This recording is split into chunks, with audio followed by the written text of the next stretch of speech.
Hey guys, welcome back to the Carnivore Roundtable. This is John. I'm Carnivore Backwoods. Today I'm excited. I got a bunch of carnivore ladies on here to have a Carnivore Roundtable today. So I'm looking forward to it. We're going to introduce each one here individually. So we'll start off with Carrie. She's got a great channel. Her channel breaks stereotypes, explores anxiety relief through her journey with the diet, exercise tweaks, and a dose of hard rock and metal vibes.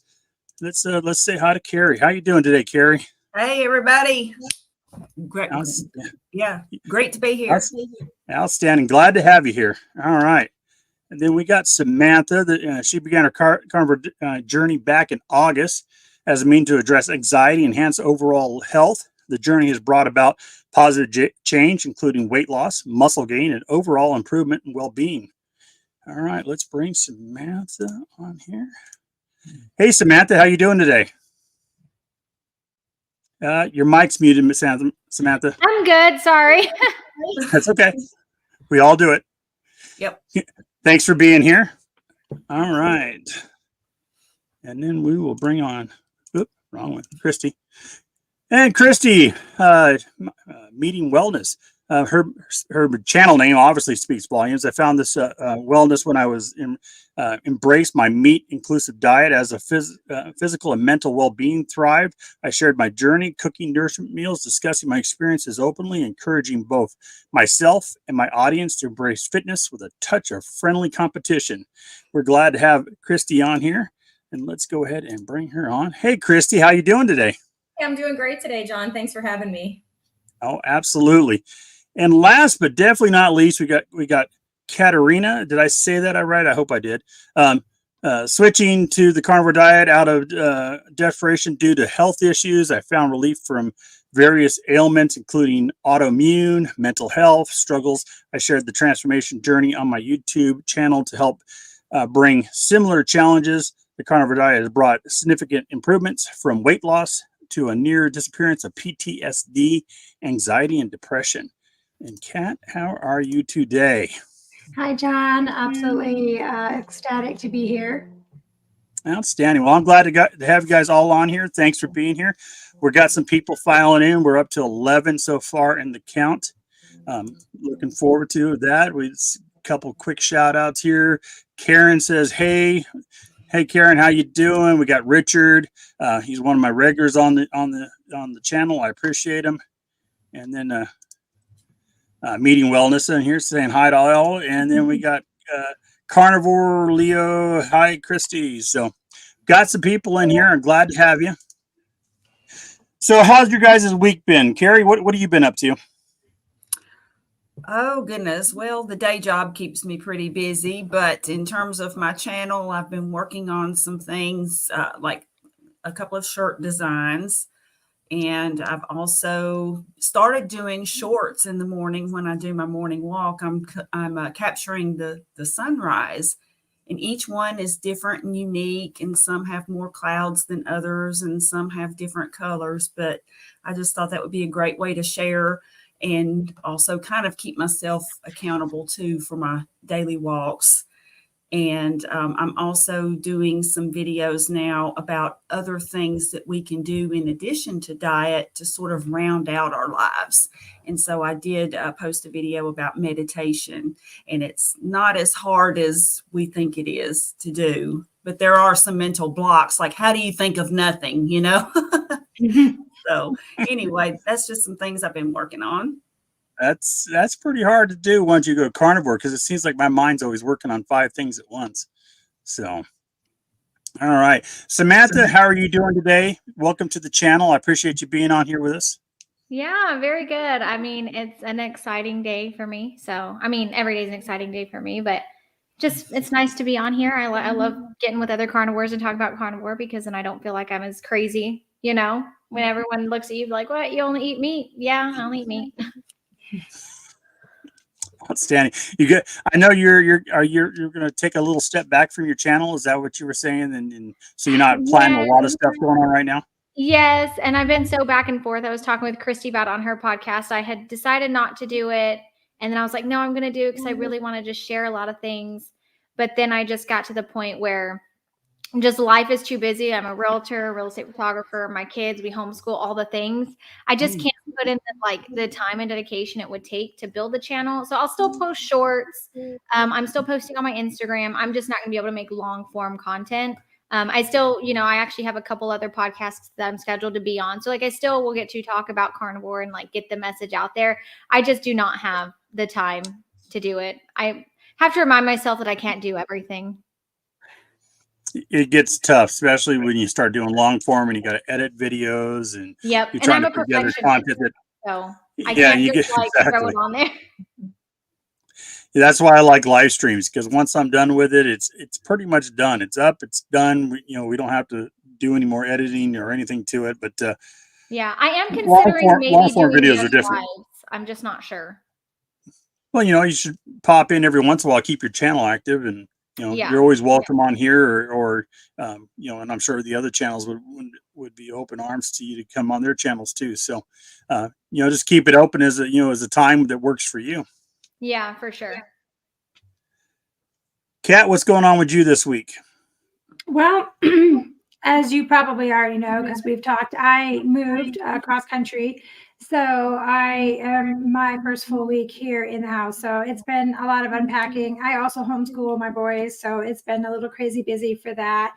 I did finally get out a couple videos, and this is blurry. I'm sorry, but you don't want to see what's going on back here. So the blurry is doing something weird. But I did finally do a couple videos because I had to restock everything. There was no meat, no nothing here in the house. So I did a couple shopping videos and some restock my freezer with me type videos. Just to keep stuff going. And then I still have a few in the pipeline that I need to do for my why and that type of stuff that I already have pretty much done. But like you said, the editing is a seriously full-time job, and I am not an expert at all. So that with the move, unpacking boxes and dealing with the kiddos, it's been a rough week for me, but I think it's finally starting to level out a little bit. That's outstanding. Well, I understand moving. I hate moving with a passion. So, for that matter, when I moved from Nevada to Tennessee, I sold everything we owned and got down to a car and a truck with a trailer of just the bare necessities, the stuff that we couldn't get rid of, or wouldn't get rid of. Came across the country, so I didn't have to deal with all the headaches of trying to move stuff. So I should have done that too, and I'm beginning to wonder whose junk all this is. This can't possibly be all my crap, but. That's what I told my wife. I was like, this stuff's junk, and I can buy my own junk when I get there. So we'll just get rid of it, and we'll buy more. We'll buy more junk once we get there. So, anyways, I hate moving. Now, where'd you move to again? I'm in Colorado now. I came from Central Texas. Okay. And I'm in northern Colorado. What part of Central Texas were you in? Waco area. Okay, I'm in Killeen. So. Oh. I lived in Copper's Cove for a while, moved to Waco, and yeah. I love this area. You would leave here to go to Colorado? Shame. Well, I'm kidding. No, but my daughter's out here, my grandbabies are out here, and we own a property out here. So after my mom passed away, I miss having my family close by, and it just became more and more valuable to me to have them there. And so now I get to see my grandbaby every day, and it's just the best thing. Yeah, that's better than Colorado's a beautiful state. It is. I was born in Denver, so. Oh, Denver. Whew. Yeah, I don't know that I could ever live there, but it is beautiful to visit. It is. Cristie, what do you got going on this week?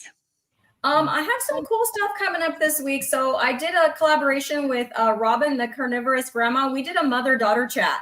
So that's coming up soon. We're going to premiere it, I believe, this week. And yeah, we're excited. So she was with her mom. I was with my mom.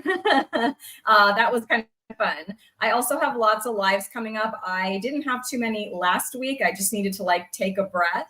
But what I found was that left me time to I don't know, I was just talking to more people. So I did a quick short about it. The lady at my work, she heard me talking all this time. And then she told me she wasn't going to start till November. She started October 1st, just giving up sodas, giving up her processed chips and stuff. And now she's her blood pressure medication is going to be reduced. And she came to me all excited on Thursday.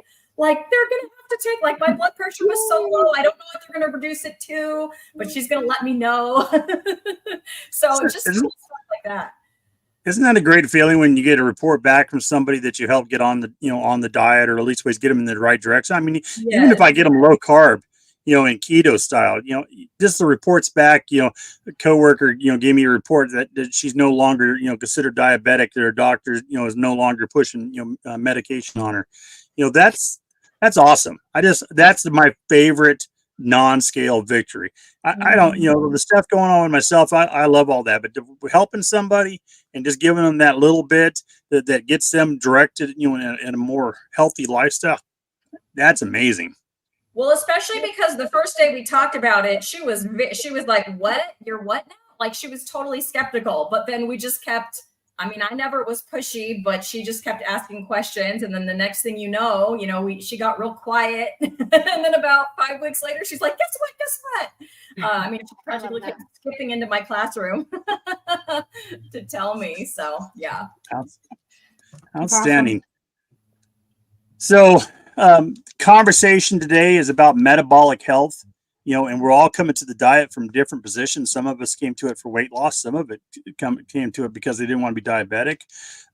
Some people, are dealing with mental health issues. We're all coming to it from a different aspect, but it's all about metabolic health.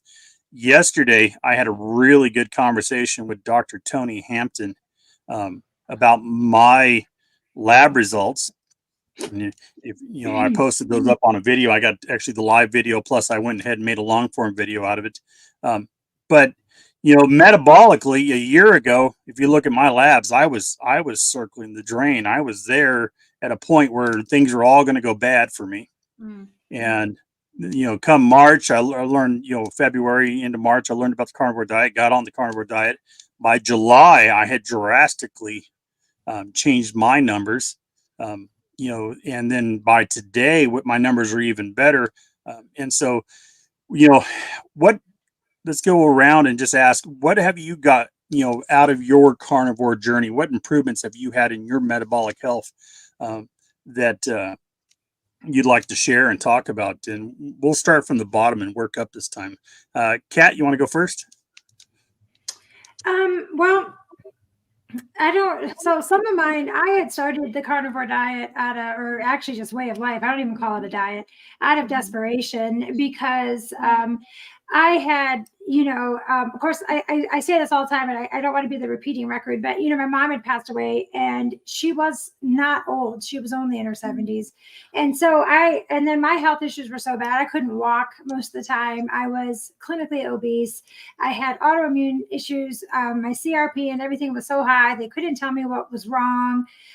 Severe GERD, severe IBS, interstitial cystitis. I had all of these things, not to mention my cholesterol was really high. My triglycerides were in the 800s. That's not a joke. Excuse me, they tried to put me on statins and I couldn't do that. And my kidney function was bad. And I just had a whole lot of health things at one time. And I had such horrible inflammation in my body that I was actually hospitalized for a week. I couldn't walk because of my back. And they still can't tell me what was wrong. But I sat down on the couch that day and I was crying and I didn't know what to do. And I'm not saying that I was trying to off myself, because I wasn't, but I literally felt like I had nothing to live for. I was a burden to my family. I was a burden to, it just was unbelievable. I started out of desperation. I'm about to sneeze. I'm sorry, guys. I started out of desperation on the carnivore diet because my doctor said, you know what, you have insulin resistance, you have this, you have that. Get on Ozempic, go do this, go do that, because we can't help you. That's what they said to me. And I ran across a Dr. Barry video on insulin resistance, and he started talking about the carnivore diet. So I took my happy hiney over to Sam's Club. And I don't know if you ladies know, but I was a whole food plant-based vegan for going on 13 years. I started throwing meat in the cart, like everything. Stuff I didn't even know what it was, oxtails. Whatever. It was in the cart. I came home. Wow. I was desperate, and I don't know exactly what I weighed when I first started. I can tell you that after a couple weeks of being on what I would consider a keto-ish kind of carnivore diet, I had dropped down to 235. I noticed that my blood pressure, I would take my blood pressure. It was quite a bit lower. It was actually getting a little too low for my blood pressure medicine. I didn't have GERD anymore. I lost all the IBS symptoms, and I don't know if you would consider this a metabolic issue, but I have severe PTSD. I am a veteran. I have horrible anxiety and depression, debilitating to the point that I couldn't leave the house. And you guys, I go out to the grocery store and I go shopping and I don't lose. I mean, I'm going to sneeze. I'm sorry. Colorado is getting me. But I would not even like I would tear the heads off of everybody in my house. I was always grumpy, always mean, always angry, always miserable. And I don't know, like I said, if it's a metabolic thing per se, but for me, by far and wide, if you want to talk about the things that the carnivore diet has done for me, it's not the weight loss, although I have finally gone well under 200 pounds. So that's a huge, and I started in July. I didn't do that though. I would have remained that size forever if it meant that I could feel the way that I feel right now. And so for me, it was the mental health. The mental health things have literally just been nothing short of a miracle. So I actually have an appointment coming up in about 10 days to get my labs done again. But the last time I went, my kidney function had improved to the point that it was now normal kidney function. My cholesterol was down, still was high, but we have that conversation about cholesterol all the time. And every other one of my labs turned out were completely normal. It's the first time this has happened in years. So I will have a better idea of what all those numbers are going to be in about 10 days. But I know I kind of veered off there. I apologize. You were asking metabolic health, but for me, it's a mental health. It's all metabolic health. Yeah, for It's me, all metabolic health. and even my family will tell you, like my husband normally, and I'm not saying I don't lose my temper because I do. I'm Czechoslovakian and we're just a mean bunch anyways. But I literally can handle stress like I never could before. Everybody says that I'm a completely different person. And how, you guys tell me how your diet can do that. How does just what you eat fix all of this? I don't know, but it is a miracle. It is I don't know. Personally, I would call it definitely metabolic health. I think that anxiety and mental health and PTSD and a lot of other issues that people are dealing with are directly related to their health and their metabolic health and their nutrition that they're eating. But, I'm not a doctor, but that would be my personal opinion. I would say definitely it is part of your overall metabolic health. It's definitely a symptom of bad metabolic health. For sure. Well, I don't want to there's a quick question. What's that? I said, I don't really want to interrupt, but it just blows my mind that so many doctors just refuse to put these links together, that your metabolic health really does affect every single aspect of your life. I'm just like, 2 + 2 is 4, right? Like we haven't got to that point. I don't get it. So somehow we stopped. Tells me, sorry. No, go ahead. Mine still tells me to get off the carnivore diet. I have a new doctor out here in Colorado that I will go see and see what they say. Colorado is voted one of the healthiest states in the union. So I can't wait to see how that works. But my current doctor still says in my notes, I've advised, so that this is, that this is going against my medical advice, almost like it's a fail-safe. So if she comes back, something's wrong, I'm not responsible. But they're still telling me, even though I lost all this weight and all of these other things have changed, they're still telling me to get off. But you're in danger. You're going to die. So ridiculous. It's absolutely insane. But dietdoctor.com. Go to dietdoctor.com and you can look up doctors in your area that are low carb friendly. Or Google search low carb doctors. Definitely worth doing. There are not a lot of them. They're far and few between. We'd all like to have a Dr. Ken Berry in our backyard, or Dr. Tony Hampton, or Dr. Kiltz, or Dr. Anthony Chafee. It'd be great to have a whole bunch of those guys around you, but unfortunately, there's not a lot of them. But some areas have more than others. So I would definitely look into that and see where your doctor ranks in that you're thinking about going to. And before you commit to that, you might look around. You might find somebody that's a little bit more metabolically healthy friendly. Yeah. And if you do have a doctor you're committed to, like, don't be afraid to be that person that like kind of challenges your doctor. Say, hey, well, have you read this book? Maybe you should check out this resource and get their minds brewing. Cause I think that's how a lot of doctors, like overall, like even Dr. Berry talks about how he wasn't always 100% correct. And it wasn't until he started piecing things together, being challenged in what he always knew. Maybe we should all send a book to our doctor for Christmas. Why is my doctor told me we could all send him a book. Merry Christmas, Wouldn't Doc. that be Merry Christmas? Here's a book for you. You're a liar. Happy Christmas. No. We'll talk in January after you've had time to read this. Yeah. Oh, let's move over to Cristie here. Cristie, what have you been dealing with? What do you tie together with metabolic health? Sorry. Yeah, so I'll try to stay, narrow in on that metabolic, specific to metabolic health. So I'll talk about my blood work in a minute, but right, Carrie?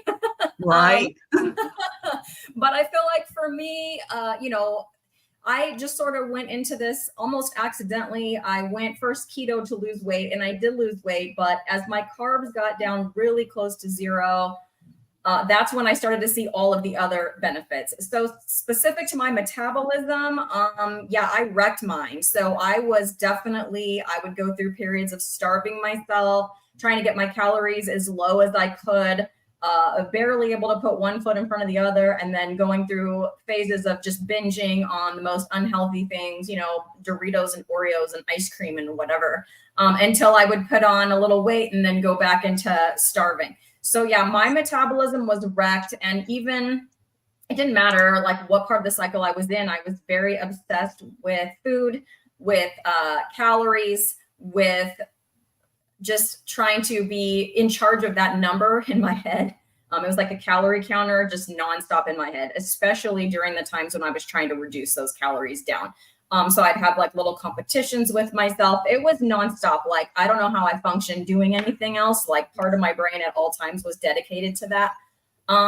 Yesterday, before I went to a wedding, and I had asked ahead of time, and there was going to be no food there for me because it was a lot of seafood, which I don't like. A lot of it had sauces. Even the chicken, it was chicken breast and it had sauce. I was like, that's all right. I'm just going to pass. So I ate in the morning. I probably ate about 1.5 pounds of picanha, and that was like really early in the morning though. So by the time that we stayed longer, and it's a far drive, it's about 2 hours to get there and 2 hours home. So by the time the wedding was over, it had been about 12 hours since I had eaten that picanha, and I was hungry again. And I did the whole a la carte thing at McDonald's. It did work. I got 4 quarter-pound patties for like $5. I was like, yes. The only thing missing was I didn't have my Redmond salt in my purse, but that's all right. But yeah, I ate another pound of beef. Was I worried about it? Was I wondering how much fat was in there? No. Did I worry that my jeans were going to fit me this morning? Also, no. That's probably the most meat I've eaten in one day. I'm fine. Like, I don't think about that stuff. That's mental health and metabolic health kind of all wrapped into one there. But I'm eating way more now. I don't count it, but like, I'm for sure eating way more now. I'm basically maintaining my weight. It goes up and down like all of us. It's not something I think about anymore. So let's talk about McDonald's for just a second. So, I mean, we've all ate McDonald's and we've all ate the burgers and stuff. Did you ever think to yourself when you were eating the standard American diet and you're eating McDonald's that like, this is a really good hamburger? But once you go and you just order the burger and you put a little bit of salt on it, you're like, wow, this is actually pretty good beef. It's surprising.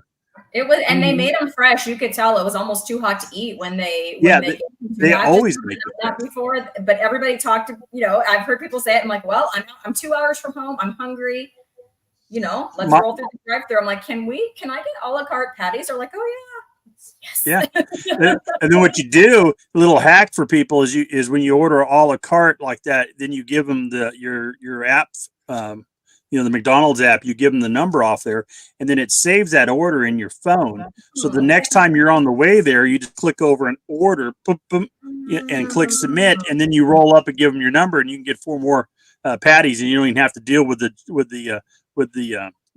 person at the counter because your order's already placed. It's already on there. Okay. Well, question. Yeah. So, and that'll work like at any McDonald's? Because obviously I was at a McDonald's All right. Cool. Anywhere in the country is if they take the mobile app, then you could, like I said, once you got it saved on the phone, you can't order from the phone and get a la carte. But once it's saved on the phone, you can reorder from the phone. Okay. And so it's a quick little hack to get in there so you can order before you get there, and you can just roll up, my code, blah, blah, blah, blah. You pull around, you go straight up. They're probably going to park you because they cook them fresh, and you're going to get fresh, hot, 1 pound of meat. You can't beat that. My favorite place to go, though, is Wendy's. Wendy's actually. Everyone keeps saying that. I haven't tried it. I like Wendy's better. Wendy's actually doesn't freeze their meat. Their meat is fresh and never frozen. So there's the benefit of that. I think personally, I have no proof of this. It's just speculative as a lot of things people say, but I think that the fresher the meat is, the healthier it is for you, the more nutrition you're going to get out of it. I like Wendy's for that. Some nutrition out of it. Yeah. So I also just had blood work done. So as you know, John, because you were listening to my question yesterday. So I'm a lean mass hyper responder. I looked it up. I definitely meet all those where I forget the exact, there's cutoff lines, right? But your HDL has to be so high.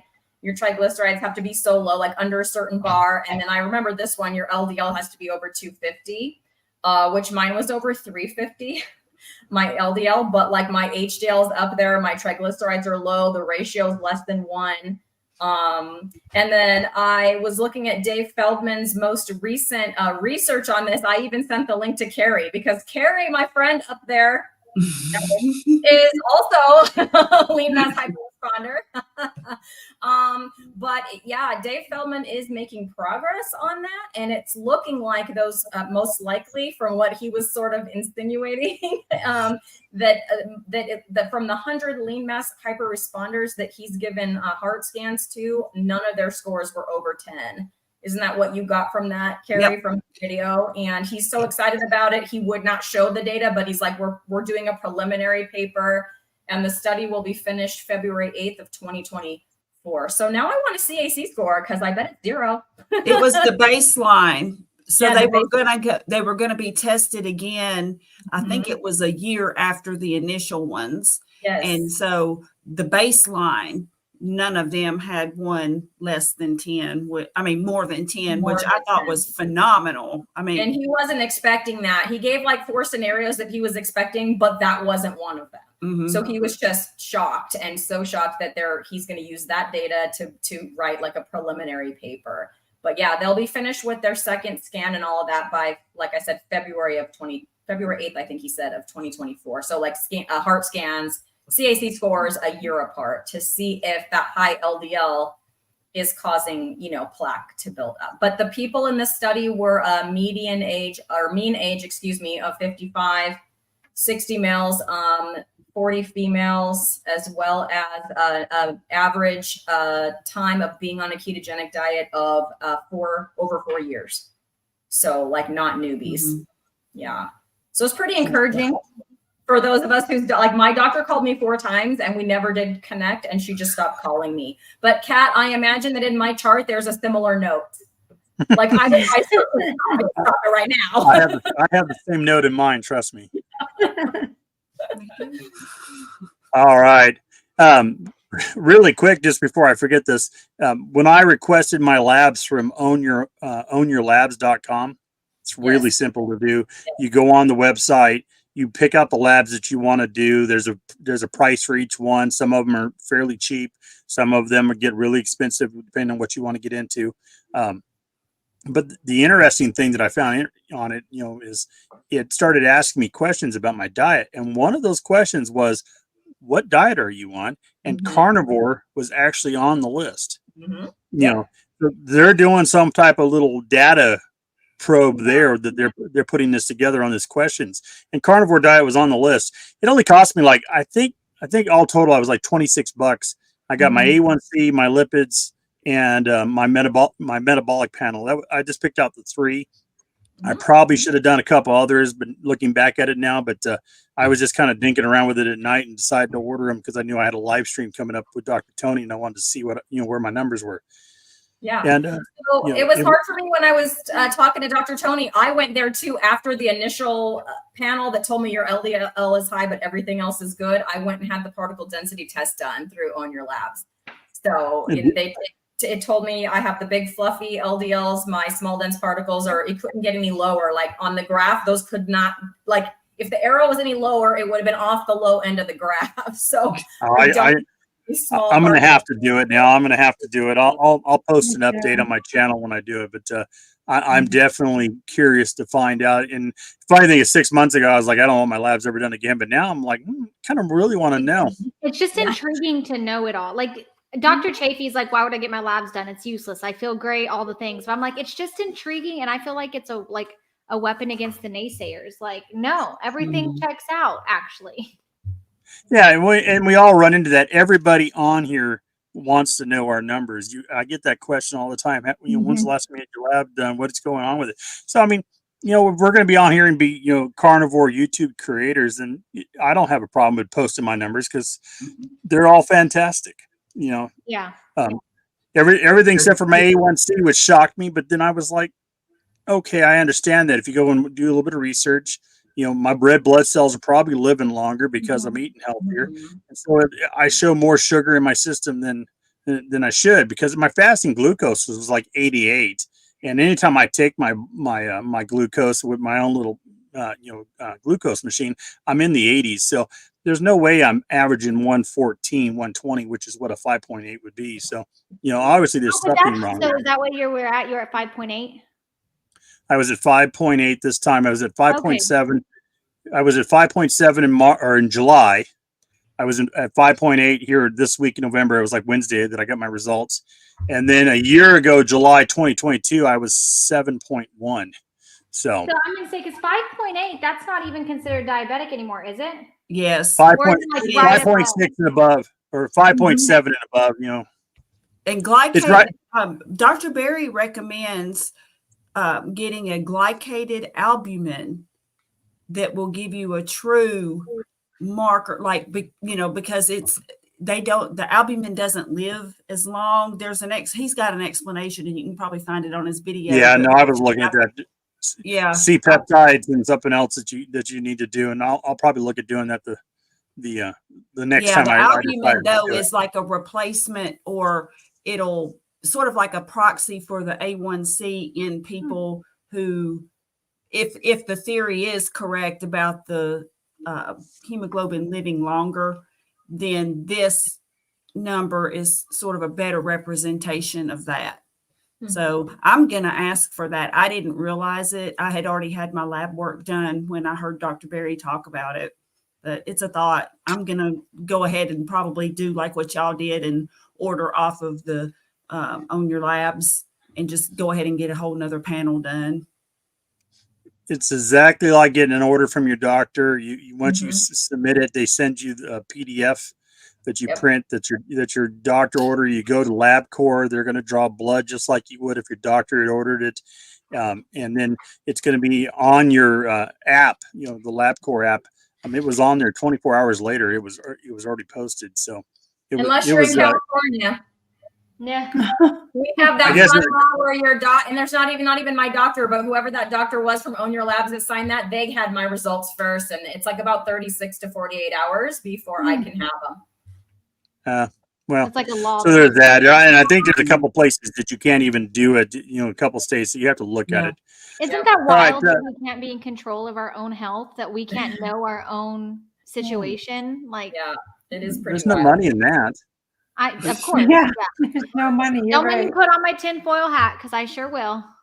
Yeah. There's no money in that.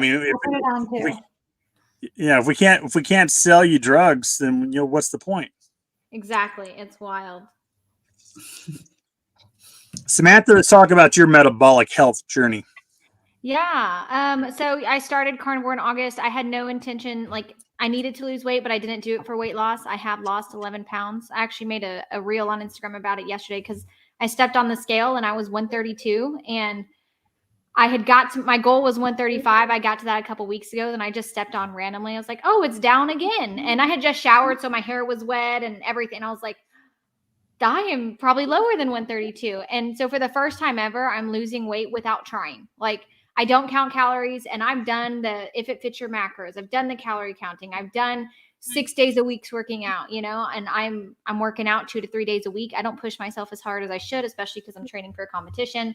But I don't work out super heavy. I'm not counting calories. I eat when I'm hungry. I don't when I'm full. It's the first time ever that weight's just coming off, and I have no intention. So that's a plus, but that's not why I started carnivore. The biggest thing was for anxiety. And I have been unintentionally experimenting with myself the past 3 weekends. I can definitely say that sugar, even in small amounts, is detrimental to my mental health. And I don't know why I did it again last night. I talked to Cristie about this when I was on her podcast. 2 weekends in a row, I allowed myself to splurge. And that whole week I was suffering with anxiety because of it. And then last night we had book club. On the way to book club, I even stopped and I got some McDonald's patties, even though I'm convinced they probably have plastic in them too, but it's still better than the other stuff. So I got some McDonald's patties and I had 3.5. I couldn't eat all of it. And so I was like, okay, I'm gonna be full. But then I got there and I had a tiny little piece of pumpkin pie. And then I had some bites off my kids' cookies. And after all those bites, it probably equaled a whole cookie. And this morning I went to Sunday school at church and I'm just like having a panic attack the whole time. Even at the start of this call, I'm like having anxiety and I'm just like, I don't want to go back to this because I had not been experiencing that probably from about 2 weeks being on carnivore. I had just been like, I'm not thinking of anxiety. I'm not thinking about the things that make me anxious. And I have suffered with anxiety for 12 years. It's 22 hours out of the day, even waking up at night. Anxiety. I'm high functioning. So I'm able to go out and work and take care of my kids and go to the store and things like that. But it's like constant torment mentally. And so I can definitely say I truly believe God brought me the carnivore diet as an answered prayer because I've been begging, Lord, take this anxiety away. And it's like, here, I'm giving you a tool. Stop eating the pumpkin pie. Here's your tool. And I don't even know why, because I didn't even want it. I wasn't even craving it. I was just like, oh, this is here. I'm going to eat it. But that's been good. I was actually just looking at my labs. So I got labs done in September of 2022. I don't remember why I got them done, but my A1C was 4.8 then. And then I got it again in October of this year. And my A1C was 4.9. So I guess it's all still good there. Everything looked good. I did get the density one, like the lipid panel, and everything is kind of in the orange. So it's not quite in the green like I want it to be. My LDL side is in the green, but it's on the high side.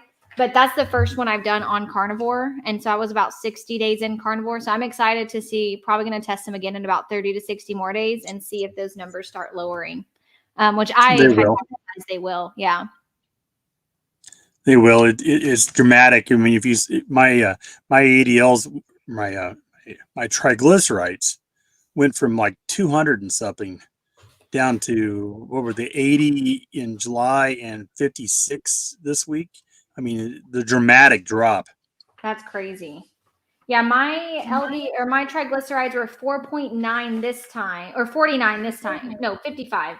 And my triglycerides last time were 74. So they came down some. Yeah.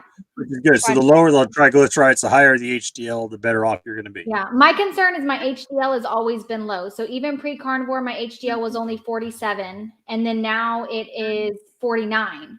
So it came up a little bit. But I'm like, I eat all the fat. I eat the egg yolks. Come on, HDL. Work with me. It'll go up. You'll see it. Give it 6 months and then you'll be amazed at the numbers. Yeah, I'm excited for it. Well, outstanding. Before I move to Carrie here, just one thing, guys. If you can hit the like button, subscribe button for these guys, they all have great channels. You got Meat Field Living, Cat over here. You got Meeting Wellness, and give her a like. You got Metamorphosis up there. And then Samantha, what is your channel again? I'm sorry, I don't have it in front of me. No, it's just my name. It's just Samantha H. Yeah, I don't know why I don't put it on the little bottom. I should. And I will post sometimes eventually if you want to like it. But my Instagram is probably a better place to get more content for me. And that's just at Samantha H _. So cool. Outstanding. So anyways, give these guys a like and subscribe. And I appreciate it. This is the first Carnivore Roundtable where I've had, a panel of carnivore ladies on here. So I'm excited to have them all on here today. So And they're definitely some of the rock stars on YouTube for carnivore ladies. So I'm even more excited about that. Carrie, let's talk about your metabolic health. Well, I started low carb back in 2015, sort of as a preemptive strike against type 2 diabetes, because I saw how poor my mother's quality of life had gotten. So I had gradually worked down to carnivore. It was not an intentional thing, but I stumbled into it in December of last year when a neighbor gifted me some boxes of meat. It's a great gift and a great neighbor, right?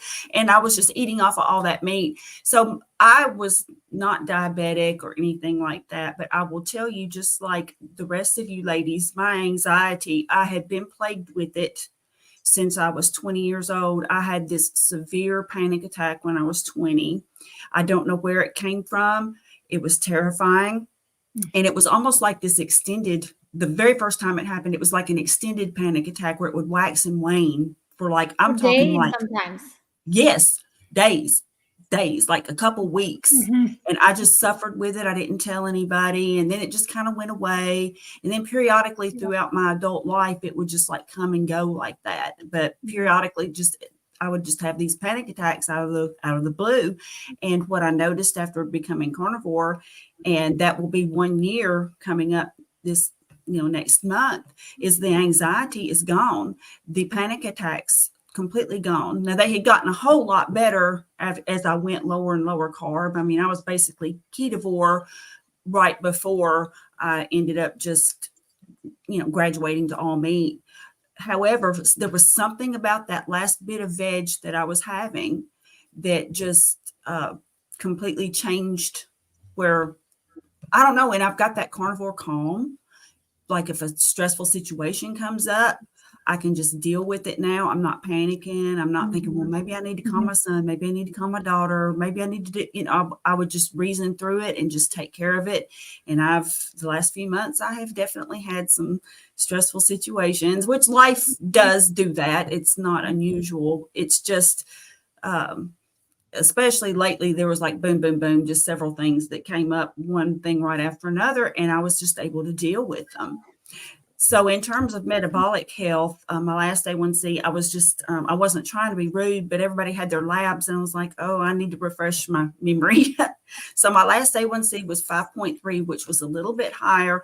Normally when I was doing just like ketovore was like 4.9. So that's a little bit weird. That's why I was very interested when I heard Dr. Berry talk about that glycated albumin test, because I'm wondering, I'm hoping that's, and 5.3 is not bad by any means. It's just that it's higher than it's been ever. Like even before I went low carb, my A1C was never, it was never at a diabetic level. So that was bizarre. But I had also gotten my vitamin D tested and it was at 120. So my doctor was like panicky, like, you're over 100, you need to stop, So I think, okay.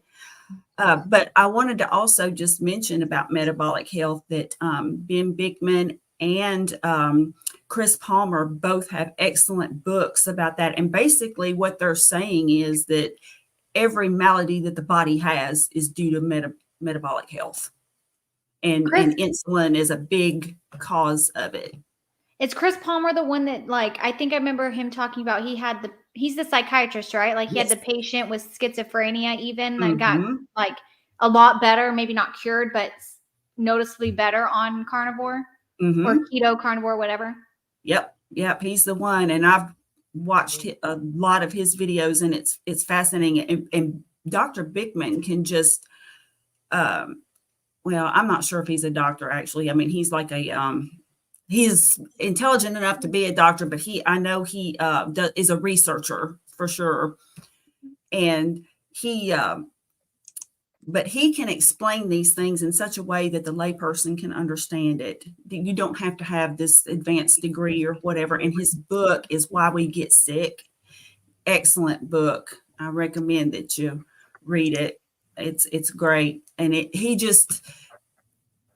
just in very casual language, and it's just plain language, and it's not just all this complicated stuff. And I found that refreshing because I do enough thinking during my day job when I'm reading for fun, and you know what I'm saying? I don't want to, it's like, gosh, don't make me think this hard. Don't make me think too much. Don't let me Google the words and pull out a dictionary. Just Right. simplicity. Yeah. I know. And so then the last thing, let's see, and I had, for the very first time ever, got my fasting insulin done. And it was at 3.8, which according to Common Sense Labs is, below the 5 that's optimal, according to Dr. Berry, but yet it's not too low. So I was like, yeah, because you don't want your insulin obviously to be 0 because then you'll be type 1 diabetic. You don't want that. Then you're dead. But, yeah. So I was happy about that because I just was so afraid. I don't want to end up the way my mother did. And it was totally unnecessary. She didn't have to end up that way. But so hopefully now, when I'm in my 80s, my kids aren't going to be worrying about me. The only thing they're going to worry about is whether I'm going to wear wear my great grandkids out, so yeah, my that's my mom goal. My mom has heart disease, and my dad has all kinds of thyroid issues. He had an aneurysm a few years ago. Actually, it's by the grace of God that he's even alive because he tried to sleep it off. Yes, it's a whole thing. So at what point is insulin too low? Because mine's 2.2. That's a good question. I don't think yours is probably too low, but okay, you're getting down there. Maybe I need that to would do be something. a good question for Dr. Berry, actually. So I don't Okay. know what the number is, but Dr. Sivas, I saw a video of his, that's the carb addiction doc, was talking about there is concern if it's too low, because if it's too low, you're no longer insulin sensitive. And Okay. then that's bad. But he did not give a number. It's like CY. Yeah, I know who he is.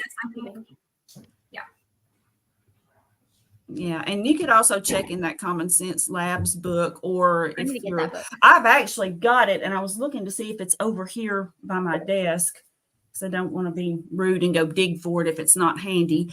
But you could message me, and I can look it up in the book and just see what, I'm not sure if he has in the book, what would be considered too low. Yeah. I know that there's just ranges, and he's got, it's like less than 5 is optimal. But I mean, I've heard him say that obviously you don't want it to be 0 because that would make you. Yeah, I knew you wouldn't want it 0, but I was like, yeah.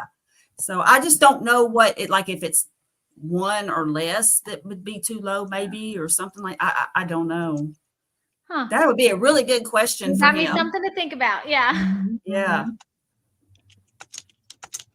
Because of course, on the labs, it says it's low, but that's, I don't go based on those because we know that those are weighed against unhealthy, sad diet people. So I'm just like, Exactly. That sounded really judgmental when I said that.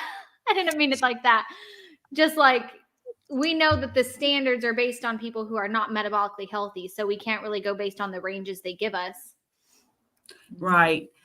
And let's see, the last item was my LDL, and my LDL was like 200 and yes, my LDL alone. Yeah. There we go, like Carrie. 298. Yep. So it had gone up back in, as I went low carb and went lower carb, and then it stayed the same for about 3 years, like around 240, 230, something like that. But boy, after I went carnivore, it jumped way up there. And I've been seeing the same doctor for a long time, and we just sort of have an understanding. He's a cool guy, but even the nurse, though, I wonder if it's the highest one that she'd seen or something, because she kind of had this panic in her voice when she called me, and I just happened to answer the phone because I knew it was them because I had the number saved in my phone, and I went ahead and answered it. And she was just like, you need to be, and I know that my doctor would be, he has to suggest a statin, but then I don't think that he would nag me about it because he just knows I'm not going to take one now. I mean, there's notes all in my chart and he doesn't say anything. So I just politely declined it again. And I've already explained to him my main concern is my fasting glucose, my fasting insulin, just whether my triglycerides are low and my HDL is high. I'm more concerned about my metabolic health than I am whether my cholesterol is high. And in the grand scheme of things, when we're talking about risk of heart disease and calcification and all of that, diabetes and metabolic syndrome, those are all, if you have high blood pressure. And that's another thing. My blood pressure had gotten a whole lot better on just keto and ketovore. However, when I would go to the doctor's office, it would like jump up there. And it wouldn't be like terribly dangerous, but I mean, it would be enough to where they just got to where they would take it a couple of times and then it would drop down to be enough to where it wouldn't be, a red flag in my chart. But because they had me wear a monitor, about 3 or 4 years ago. And that's how we determined that it was just white coat syndrome. Yeah. So fast forward, I actually had a follow-up appointment last week just with a specialist that I see periodically. And first time that they took my blood pressure, it was 122/80. That's the first time they took it. So, I mean, they didn't take it again because, 120/80 is like the, what the goal, don't want to be. And I was just like so happy. And likewise, when I had gone to my physical back in September, the same thing. I mean, the number was very similar. So I'm just like, yes. I mean, I don't even really have white coat syndrome now anymore either. So that's awesome. But maybe you did. Maybe it was actually lower than that.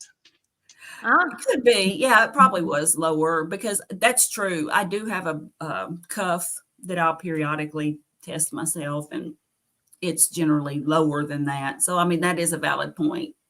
Mm-hmm. So I guess I do still have it, but now it just means that my blood pressure is what they consider normal instead of, they don't have to try 10 times to get a reading that doesn't raise a flag. Dr. Barry's got a great video on that, how they're supposed to take your blood pressure. And I've never had anybody do it that way. Yeah, never. You're supposed to go in, your feet are supposed to be firmly planted on the ground. How many times you're sitting there, and your legs aren't, you're not comfortable. They just throw this thing on you. The cuff doesn't, I got big arms. The cuff doesn't fit my arm properly. So they're not using the right size cuff. Mm-hmm. They don't give you time to relax. All these steps, they're going to definitely give you a higher number than what you probably were if you were just sitting there comfortably and relaxed. So, guys, I'm going to run through these comments real quick and say hi to a few people here. Anybody's got questions, please put some Q's in it. I start a whole bunch of comments, but I don't really have any questions at this point. But if you got something that you want to ask, looks like I got 16 here that I haven't even got to yet. So I'll get back to those in a minute. First of all, I'm going to give a shout out to Sean, the butter trucker. I'm going to be on his channel tonight, the Bacon Convoy. Butter Daddy. Yeah. He calls me butter, something butter back or Daddy Butter Backwoods. That's what he likes to call me. So I'm calling him the butter trucker. This all started a few weeks ago when I was on a live with Nicole, so you can imagine how that came about. Got Facebook. I would like to drop a suggestion here. I do and have been grounding with earth mats for 24/7 grounding while I do carnivore. I think even lions get to lay on the earth all the time. All as well as in animals, I believe the two work hand in hand. Great to bring down information, and Samantha is fantastic for anxiety. Just an FYI for everyone. I've not done a lot of research into that. I've heard several people. I've seen videos posted on it. I know people that that swear by it. I don't know. Post in the comments if any of you guys are grounding. And what's my doctor told me to actually do grounding. My thing is, I hate to be barefoot. Like, I don't even walk barefoot in my own house. And so walking outside without shoes on in the grass, like, literally makes me want to vomit. So It's like the idea is very hard for me. Maybe if I was on a beach, but even when I'm at the beach, I'm like, I need shoes. That is funny because I hate wearing shoes. So Me like, too. I husband does don't. too. Yeah, I'm I always don't wear barefoot. shoes. Like I'll go out to like on Monday morning, just as an example, to pull my trash can down, for them to pick up my trash, and I'll just be barefoot. And I'll even do it in the winter time. I'll just be barefoot and walk down there with the trash can. Now I've always been that way. I've always hated shoes anyway. My husband's the same way. He hates shoes, and all my kids hate shoes. They would be barefoot all the time. I'm like, that's how you get tetanus, people. Put shoes Well, on. I keep So you busting can my walk across the toes. lawn and step in something that the dog left for you. Then you're like, oh, I'm going to put True. shoes on from now on. I I don't wear have shoes stepped in either. dog poo. I haven't stepped in it. I don't wear shoes, and I keep stubbing my toes on everything. I guess it's because this house is new, and I keep breaking my little baby toe. If I'd wear shoes, I wouldn't have that problem. But I never wear shoes. I always have my shoes off. I don't know why, but I like to be everywhere. What I think she's referring to in here is I think you can get a mat that actually hooks to a ground, probably through the house wiring, and that mat you can be on in the house, and it'll help ground you out, to the earth. I've never heard of that. Yeah, so I think that's what she's referring to. She can comment again here. She's on my my Facebook channel, so we definitely like to hear more on it. Anybody else have grounding stories they'd like to share? Put it in the comments. We'll get to it in a minute. I'm going to throw this. This is my Linktree link up. If anybody wants to be on the Carnivore Roundtable, you don't have to have a YouTube channel. If you want to come on here and share your story and be part of the panel and talk about carnivore, I'm more than willing to have you guys on or do an interview with you. So you can reach out to me. That's my Linktree, and you got all my links in there, including my email address to reach out to me. That is also pinned on the top of the chat in my live stream on my channel. Mama Cracker, how are you doing today? We got William. How are you doing today? My Apex Odyssey, how are you? Sandra, how are you? We got B-Dog from Franklin, Texas. Let's see. Carnivore Leo just subbed to Katrina. Let's see here. Morning all. Let's see. Mike Shaw here. Hey, friends. The RV Carnivore. That's a new one. I haven't seen you before, but I appreciate you being here. He's awesome. Mm-hmm. Yeah. Everybody in the carnivore community is so awesome. I love everybody on there. Grateful Keto. I don't see the point of doing cholesterol labs maybe once after being carnivore for 6 months, but after that, who cares? Trust the system. I agree. Like I said, I have no desire to do it for my personal, other than I'm curious. I was curious about where I was at, and I wanted to do a video about it, to post on it, because I knew I was going to have Dr. Tony Hampton live on my channel. So it was a good conversation with him yesterday. But I'm not overly concerned with it. You guys overly concerned with getting lab work done? I think I'm not overly concerned with it, but you made a very valid point earlier in that a lot of viewers, if you have a channel, people are interested in labs and they have questions like, how long does it take before this, or just whatever. And they are maybe more concerned than we as seasoned carnivores, so to speak, would have. So I do it just out of curiosity. Now, I used to measure a lot of things. I was religious about measuring. I've got a glucose monitor, and for example, and I went through this phase where I was measuring my blood sugar just about every 10 minutes. That's called our anxiety. That's what that is. Because I do the same thing. And now I don't, but I mean, now I don't, but I did. Yeah. The blood pressure cuff, the glucose monitor, the CO2 monitor, all of it. I have all of it. But I think for me with testing my cholesterol, it really comes down to I'm still breaking, even though I don't trust the system anyway, I'm still breaking what we're taught, oh, cholesterol is bad. This is bad. And even though I know that cholesterol is the least important marker when it comes to heart attack and stroke risk, it's all about all the other factors that bring up metabolic health. Now, maybe if all those things are poor, plus you add in high cholesterol, then that may be a bad thing. But when all the other things are great and high cholesterol doesn't even matter. So I think for me, it's still breaking that pattern. So I like to see how things progress. But I don't necessarily care to get them. Like I'll probably get another one done in 6 months, but I'm not going to test it like every 6 to 12 months or anything. Like I'm just not going to do that. As long as I'm feeling good, I'm not having any issues. Like that's what I care about. Well, I had never had labs done like literally my whole life, except, you know, the ones they did when I was pregnant and stuff. So I was kind of just curious. And then now that I'm this lean mass hyperresponder, and even Dr. Tony Hampton was like, we just don't have any information. Like, we just don't know if that's okay to have that much LDL or not. Now, granted, all the other numbers are good. So he said he wouldn't change anything at this point, but we just don't know.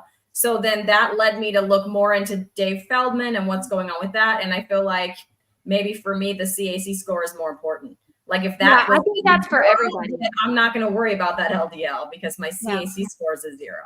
See, my doctor's not even a carnivore doctor or a low carb doc. I mean, she does agree with like keto, but she even told me like she wants me to continue doing carnivore for the next at least 6 months to a year. She did say that she eventually wants me to come off and go keto. I'm not sure I'm going to do that, but she was like, I don't care if your cholesterol's high. Every cell in your body is made of cholesterol. Your brain needs it. Like, I don't care if it's high, as long as your other markers are good. And she's not like, I mean, she's more like naturalistic, but she's not like a carnivore doctor or anything. But mine was well over 350. Like, oh yeah, no, for sure, yeah.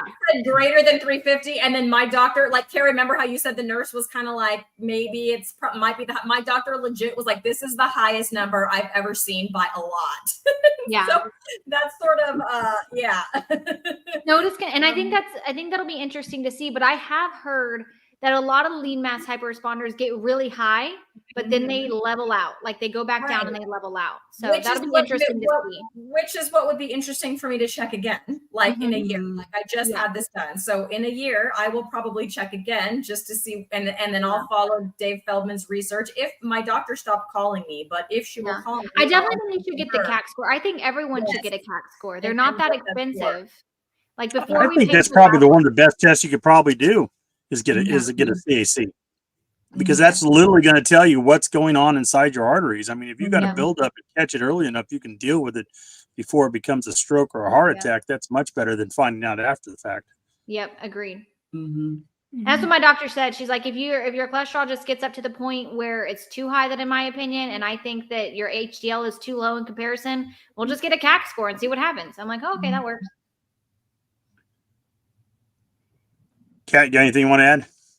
I don't have any labs to share yet. I'm gonna go and I've been writing. You see me, I'm scribbling everything. I know, I've got my notepad. I've always got a pad of paper or something somewhere. Of course, I've blurred it out. But yeah, I'm gonna get mine done. I'm gonna order that because my triglycerides were really high. They had told me they never seen that high, and they were so high when I did have them back that they couldn't do all the other tests because it was so skewed. And I thought, there's no way you guys made a mistake in the lab. And so they sent me to get him the second time, and no, it wasn't a mistake. And you know what? Where is that coming from? Eating plants. I mean, I ate plants. I know, like, don't they say whole food plant-based? That's the healthiest diet. Like well, that's they said. Yeah.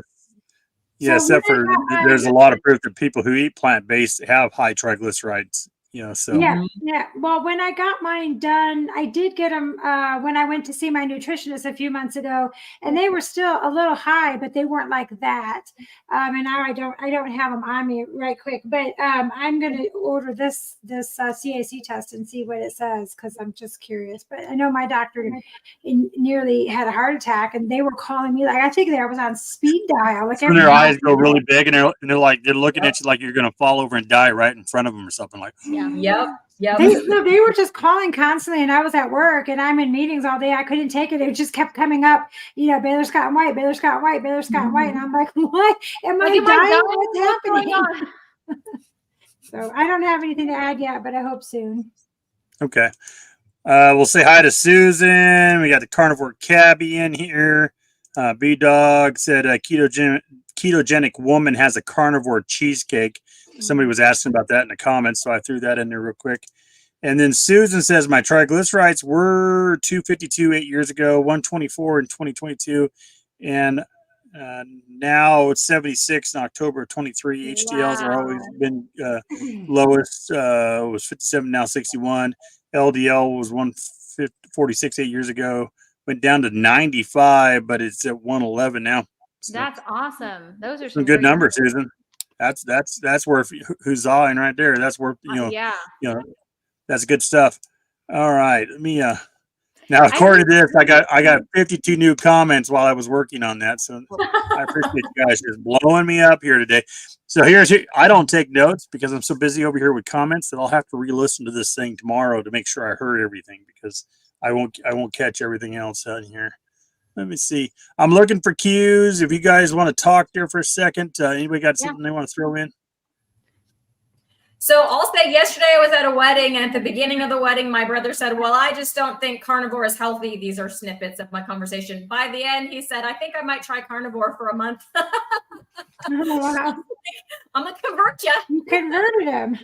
I'm going to be going to lunch with my brother, and I've got a friend too, but my brother and then this friend of mine have both gone low carb. Now, my brother's actually gone pretty low carb. My friend has gone low carb, but I mean, he's still stuck on the vegetables and, and eats a lot of them, but he has increased his meat and he's, not eating the bread and stuff. But now my brother's really doing well. And so we're going to lunch tomorrow, and we have a Mexican restaurant we go to and we just get the steak and eggs. And so that's going to be fun. So I'm proud of my brother. He has not gone carnivore, but I think he's probably leaning that way. He had actually mentioned carnivore to his doctor, and the doctor was like, oh, and this was just shocking to me. So I know where I'm going if my doctor decides to be a butt, because my brother's doctor said, oh, well, there's a diet that's even stricter than carnivore, and it's called Lion, and it's just beef, salt, and water. And so my brother told me about that, and I was like, and you mean your doctor didn't like spaz out because you said you were asking and talking about carnivore? He says, no, he said he'd heard good things about it. And I was like, oh, Wow. So yeah.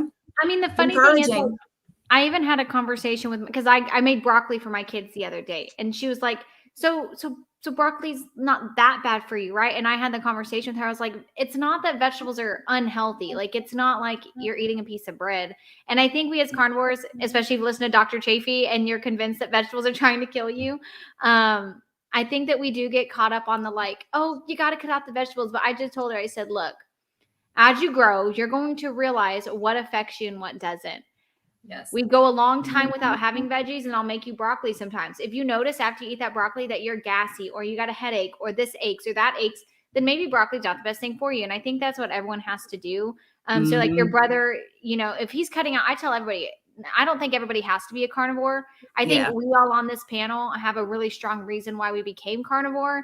If you don't have that reason, you're not going to want to do it. And I don't think you need to.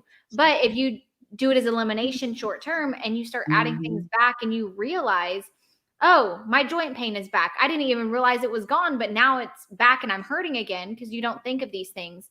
I think that's what's important. Like, cut out what is hurting you. And people don't realize that the spinach might just be hurting you. Yeah, and he has anxiety too. And there are some things that we went through in childhood that contributes to that. But he's seen how much it's helped me, and I think that's why he's interested in it. And basically, I mean, he's given up a lot. Like, he doesn't eat bread anymore, and he doesn't. So it basically, he does just have the vegetables, and I don't. Like, I have told him how good it makes me feel, but then that's all I do. Like, I certainly don't preach at the at the guy. I wouldn't. I get in a bad habit of preaching at people, so maybe we're talking to myself, but I do. And I'm excited, so I want to tell people, especially my parents. I have to restrain myself. They refuse. My parents refuse to my mom. She tries, but my dad is just so gung ho on. He has his Cokes every day, and he has thyroid, like hypothyroiditis or Hashimoto's, whatever. He had the aneurysm. He's probably got heart disease and just hasn't had the heart attack yet. Like, all these things. And I'm like, dude, if you would, and he will not cut out the bread, the tortillas, the Coke, the milk, like the sugar-laden milk, like all the things. I'm like, if you would, I even thought to I will pay you $100 if you just do this for 60 days. Like, but he won't do it, and I get so frustrated with people that just refuse to do what's best for their health. And I'm like, or people that come to me and say like, oh, I get headaches all the time, or I have this issue. I'm like, just try keto, just keto at least. Like cut out the sugars. God forgive me. I was about to say Yeah. that word. Yeah. Absolutely. Here's how my trip to a restaurant goes when I eat out. So I'll go in there and I'll be like, okay, I'm going to order a little weird here for you. I want a steak. I want a medium rare. I don't want any sides. I want a loaded baked potato, but I don't want the potato, and so I'll have these conversations. And of course, at this point, the waitress or waiter's looking at me like, what? You want a loaded baked potato, but you don't want the potato? Yeah. I want all the fixings minus the chives. I don't want that. On all the fixings for the potato, just don't bring me the potato. And of course, this will lead to a question. This leads to a question every single time. Well, what type of diet are you on? Oh, well, let me tell you. And I tell the wife, I'm gonna convert every waiter and waitress I ever meet is gonna get an earful of carnivore every single time. I love it. See, I don't even eat out anymore because I can't bring myself to get like a $20 to $30 steak that I can make at home for $10. And I have to say, I don't want you to cook it in oil because you use margarine and that's crap. And I don't want this. And I just need salt. And I'm just like, I give up. Me and my husband had a date night on Friday night, and I made ribeyes at home because usually we have chuck steak. So I was like, I'm going to splurge. I'm going to get the ribeyes. So we had ribeyes at home. We watched a movie. We played some video games. It was just a fun time. And I'm like, I don't need to go out and spend $50 for I agree with you. I don't like eating out any more than I have to, but there's sometimes where you're out you have and to. you got to do it. And, it works out to probably once every couple of weeks or something because me and my wife's schedule. And so we'll end up doing it. But yeah, every time you get a different waitress, it's just like, okay, I'm about to give you the 80-pound, how I've lost 80 pounds speech.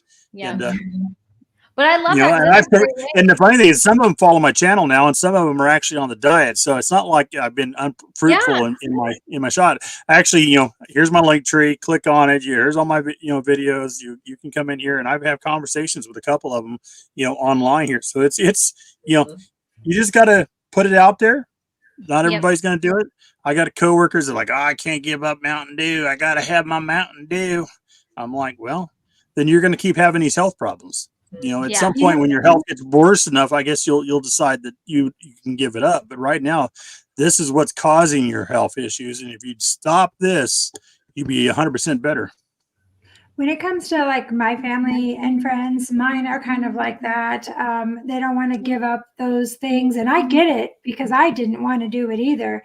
But I kind of stopped preaching the diet to people that my immediate family because they don't want to hear it. But what I'm hoping is they know how miserable I was and what a burden I was and how I couldn't do anything or go anywhere and just how bad it was. And they see me now and they're amazed. And I attribute it all to this change of my lifestyle, this carnivore lifestyle. And I'm hoping that living that reality in front of them is going to be enough to get, because I mean, I beat myself up and I shouldn't, but if my mother would have just switched, if we could have just got her to switch, maybe, right? There's all these maybes and you can't live that way. But like all of my very close family that are going through all these health things, I so want them to try this, but I can't make them.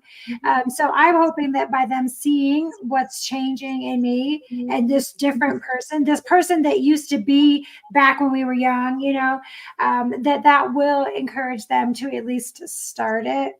And then, of course, the channel, people don't know me. You don't know me from Adam. But if you go back to look at my first video 3 months ago and look at my face now and look at everything about me, you can see the difference. And for me, I'm going to let those actions or those realities spread the word, I guess is what I'm trying to say. Yeah. I have tried going out and saying, I'm just so not good at it. Yeah. And I come across as like, I don't know, mean or something. And people are like, whoa, back up, lady. Because I'm all like very aggressive. Oh, you got to do this. Or you're just like me. Or just like I'm doing too much. So I just kind of. I have kind of stopped with a lot of people in my life, like stopped talking about it. But like my household does it because I cook, I buy the food, they have to eat what I make. But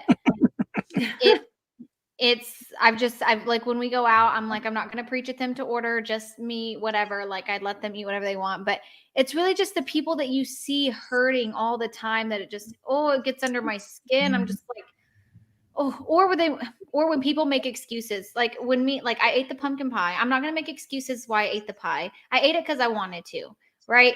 Like, just don't try to, like, people will, my parents are convinced that, like, this is going to sound bad, but even they were like, oh, squirt soda, it's not Coke, so it's healthy.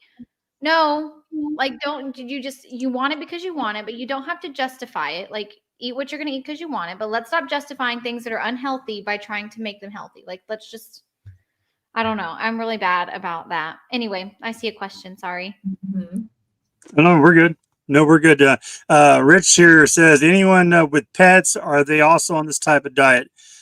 Yeah. So I started feeding carnivore to my dogs. I have fallen off that because, there's just the whole process of grinding up the chicken and so on and so forth, which I have a commercial meat grinder, so it's not that hard to do. But I want to get back to it. Carnivore Soldier, you can find him at Carnivore Soldier on YouTube. He has an excellent video on the subject of making ground chicken. You're grounding the whole thing, bones and all. Raw bones are not bad for a dog. It's cooked bones that are bad for a dog. Raw bones aren't bad for a dog, and you grind the whole thing up and you can feed it to them. It's actually really good for them. It actually, from my understanding, it not only does it improve their health, it'll make their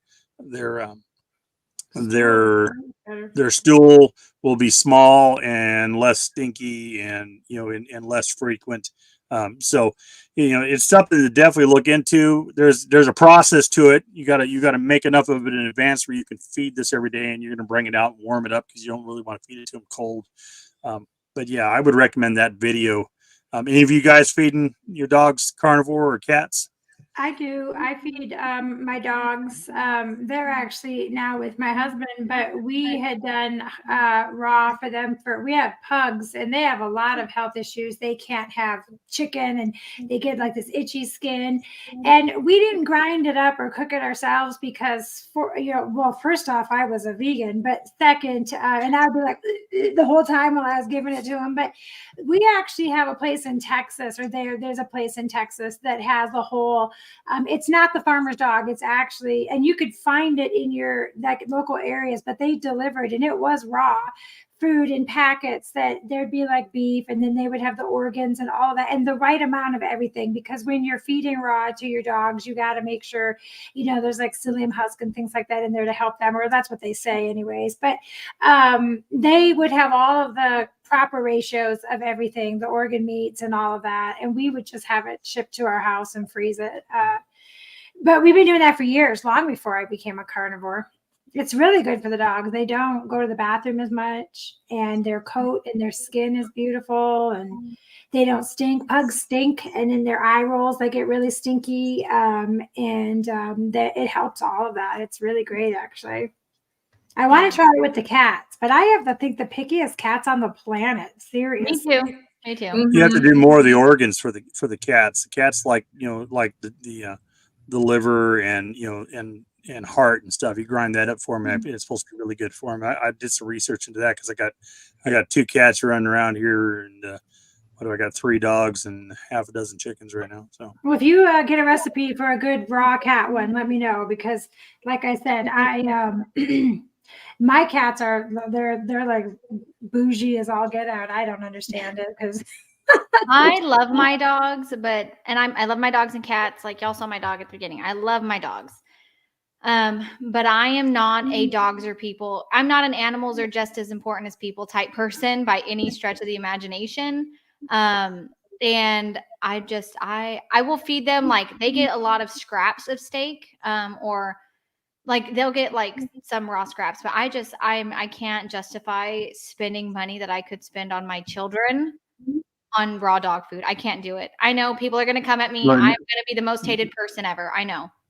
No, I wouldn't say that. But the funny thing is raw dog food is expensive to buy, but to buy bags of chicken and grind it yourself is actually really cheap. It's actually a lot cheaper. Like cheap chicken legs and stuff, but Yeah, you're doing leg quarters. You're not doing chicken breast, but you're doing leg quarters. I do the whole. I have a big grinder, so it makes it really easy for me. But you can do it with a smaller one. But you're grinding the whole leg and thigh, through there, and it actually works out cheaper than feeding them dry dog food. So, especially if you buy it on sale. Yeah, because I'm thinking like I'd probably spend like what, $8 on a whole pack, and I'm like, how long? Because I have a German Shepherd, I have a Husky, and then I have a tiny little mutt. So I'm like, I don't know. I feel like $8 is only going to last a couple of days, like if even. Yeah, it depends on how much you're paying for dog food, dry dog food, but yeah. Yeah, which I do try to get like the higher quality stuff, so I'm spending a lot of money on that too. I did switch my cat from dry kibble to just a higher quality wet cat food that has like just meat and like broth, like fish and fish broth are the two ingredients, not all the other stuff. Honestly, I could barely get myself to make my own bone broth for myself. So grinding up that food is probably not going to happen. It's so funny. She lost weight and she has energy. She plays like a kitten now. She's 6 years old, so she never used to do any of that. You guys all saw her leap up on top of there. Like she's everywhere. She used to not do that. What brand food was it? It's called Reveal. I think I heard that one. Reveal. It's funny because I keep seeing a YouTube ad before like every video I watch. It's like, no living being should eat processed food every day of their life. And it's talking about like dog food and like the dogs eating the processed hard food. And I'm like, okay, I get it. I get it. Former fat girl is in the house. Hey, Nicole, how are you doing? Oh. She's asking here. She says, hey, Daddy Butter. Laughing out. Did you see Kim's new name? So yeah, Nurse Kim is now the butter nurse. She actually changed it on her channel, which means I think you have to go 4 weeks before you can change it back. Oh, yeah. Wow. So I'm assuming Nicole challenged her into it. Is that the deal? Eating wellness with butter. Yeah, I saw that in the first person. I said, oh, Nicole. I know that was you. Oh, let's see. I heard dogs and cats live longer on carnivore. That's true. I mean, you got to think they're wild animals that were domesticated. They're carnivores. They're literally carnivores, and we feed them dry dog food that's vegetables. Yeah, and it's funny because like we get so like I used to be terrified. Like I can't give them raw food. Like they're gonna get sick, salmonella. I'm like, they literally, if they found a chicken, like my husky, if she saw a chicken, she'd eat the whole thing right then and there, no questions asked. My cats eat lizards. Yeah. Mm-hmm. So I'm just like, I don't know why this is ingrained in me that it could be bad for them in any way possible. Susan says I wore a smaller top to choir and got 3 compliments about my weight. Then when I was told them what I was doing, another choir member said that's the only way. So there's another carnivore in choir. That's the thing. There's a lot of people out. There's a lot of people out there doing this diet, and so sometimes we like to be hush hush and quiet about it. Not me personally, but I'm just saying some of us do. And you actually find out there's other people doing this diet that are out there, and it gives you somebody else to talk to and interact with, because we all need support, especially if we're dealing with with bad sugar cravings. If we got really bad addictions to sugar and stuff, that support network is really important. Yeah, my best friend is actually a carnivore, and she started before me, and I didn't know she was starting. And I was in my research phase, doing like 5 weeks worth of research before starting. And then she tells me that she started. And I'm like, this is a sign from the Lord. Like, it's really nice to have someone close to you especially someone you hang out with a lot. So it's like when I go to her house, I know I don't have to accommodate. And when she comes here, she knows that there's accommodations. Like, and it's no one's going out of their way. It's just really nice. Mm-hmm. So I got a question here for Kat. It says, what place are you ordering from for your dogs? It's David's Go Raw Pet Food. It's out of Huffman, Texas. It's not super cheap, but I don't own a grinder, and grinders are also not cheap. So for me, it was what I could do at the time, but that's Go Raw Pet Food is what it was called. I wonder if you like tallied up how much you're spending. Like he told me with the dry food, maybe like tally up how much you're spending, and then maybe the investment in the grinder will be worth it. I guarantee it would be. Well, the nice thing about the grinder, and I hunt deer, so I have a grinder because I like making sausages and stuff like that. I got a horse and a half meat commercial grinder. I can make a whole deer disappear in a few minutes. So, the nice thing about having it is if you find meat on sale, like chuck, on sale, I can bring that home and make chuck burger out of it. I can make my own burger out of it. And so there's other benefits to having that grinder for, Are they big though? Like if you're living, I mean, my kitchen is this big now. mine would be fairly large for you. Turn and I'm touching But you everything. can get a one that fit on your counter that would be perfect for grinding chicken. You'd probably have to cut your chicken up just a little bit to get it in there, but the grinder works perfectly and it'll take care of business once it's in there. Our friends. Go ahead. Oh, go ahead. No, go ahead. Mine, I can literally feed. All I got to do is move the leg apart, and I can feed the whole thigh and the leg in there in one shot. Wow. Wow. Okay, I'm getting a little scared now. Trust me, Don't make I boned a deer and I ground probably 80 pounds of meat in under 7 minutes one time because I was just testing to see how fast I could do That's it. crazy. So but it's a commercial meat grinder. It's designed for moving a lot of meat. That's crazy. Yeah, our friends own a farm and they slaughter their own cows, pigs, chickens, everything. So he has a meat grinder, but I don't think it's a commercial one. But I guess I could always just go to their house and be like, hey, I'm coming to grind up some meat today. You find those bags of chicken on sale when they're on sale, and you're getting a 10-pound bag of chicken for $6 to $8. You buy them up. I keep them in the freezer, and that's what I was doing. Then I'd pull them out, thaw them, and then I'd grind, and then I just refreeze, until I was ready to feed. But if you have a dog you can't. Can you do that? Can you chicken. refreeze meat? Yes, you can.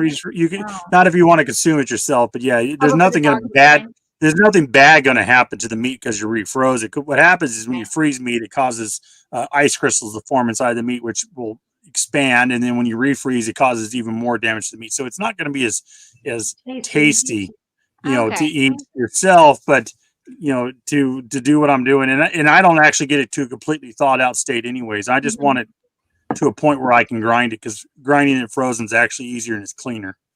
I've always been told like once meat thaws, you can't refreeze it. And I'm if I'm going to eat it, no, because it'll be tough. But it doesn't do anything to the meat that's going to make it, unpalatable or make it sick for you. No. Okay. Good to know. Good to know. Maybe it might reduce its nutrients levels, so it might not be as much nutrients by refreezing it. So there's an issue there that maybe you could look at.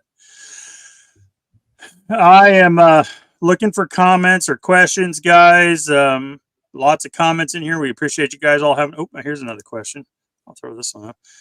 Are there any bargain grinders out there? Carnivore Soldier has a link to one, but it's pricey for dog food. Absolutely, there are definitely some grinders out there.